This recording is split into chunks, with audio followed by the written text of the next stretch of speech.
Halo semuanya, selamat siang. Perkenalkan, nama saya Laura Cynthia Purba. Saya berasal dari kelas 10E7. Kali ini saya akan memaparkan atau menjelaskan tentang perkembangan SPU dan juga sifat SPU. Yang pertama, ada perkembangan sistem periodik unsur atau SPU. Ada hukum triade Dobereiner pada tahun 1829, ditemukan oleh Johann Wolfgang Dobereiner, ilmuwan Jerman. Hukum triade ini adalah pengelompokan unsur menjadi 3 unsur atau triade, makanya disebut sebagai triade atau triad, yang memiliki kemiripan sifat, kimia, dan hubungan antara massa atomnya. Contoh, litium, natrium, dan kalium semuanya adalah logam alkali. Kalsium, strontium, dan barium adalah logam tanah alkali. Massa atom ini adalah massa atom unsur yang berbeda di tengah hampir sama dengan rata-rata massa atom dua unsur lainnya. Kelemahan pada hukum ini hanya dapat diterapkan pada sedikit unsur saja. B. Ada hukum oktav Newlands pada tahun 1864, ditemukan oleh John Alexander Newlands, seorang ilmuwan Inggris. Hukum oktav ini adalah penyusunan unsur berdasarkan kenaikan massa atom, di mana setiap unsur ke-8 memiliki sifat yang mirip dengan unsur pertama, seperti nada pada oktav musik. Contoh, hidrogen, litium, berlium, boron, karbon, nitrogen, oksigen, dan fluorin. Tetapi, fluorin memiliki sifat yang mirip dengan hidrogen. Nah, hukum ini menunjukkan adanya keteraturan sifat unsur, tetapi hanya cocok untuk unsur ringan. Kelemahan pada unsur ini tidak berlaku untuk unsur berat setelah kalsium. Yang C, ada sistem Mendeleev pada tahun 1869, ditemukan oleh Dmitri Ivanovich Mendeleev, seorang ilmuwan Rusia. Sistem Mendeleev ini merupakan penyusunan unsur berdasarkan kenaikan massa atom relatif dan kemiripan sifat kimia. Contoh, unsur-unsur seperti fluorin, klorin, bromin, dan lodium ditempatkan dalam satu golongan karena sifatnya mirip, semuanya halogen. Kelemahan pada sistem ini merupakan beberapa unsur tidak sesuai urutan massa atom, misalnya tellurium dan juga lodium.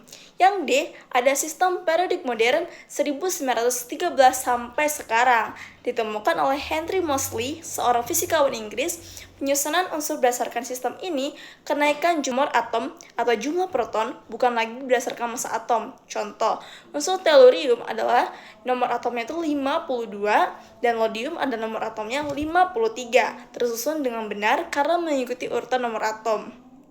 Sistem periodik modern terdiri 18 golongan, kolom vertikal, dan 7 baris horizontal.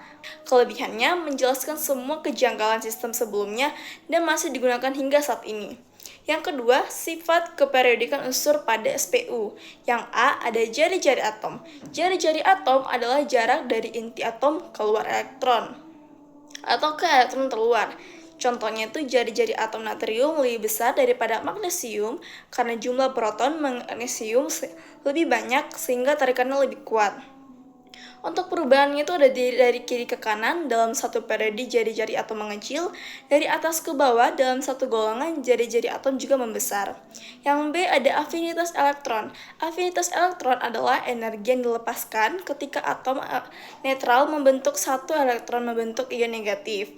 Contohnya itu seperti klorin memiliki afinitas elektron yang tinggi karena mudah menerima elektron untuk mencapai kestabilan. Selanjutnya itu ada perubahannya. Untuk perubahannya itu dari kiri ke kanan afinitas elektron itu meningkat, sedangkan dari atas ke bawah itu afinitas elektron menurun.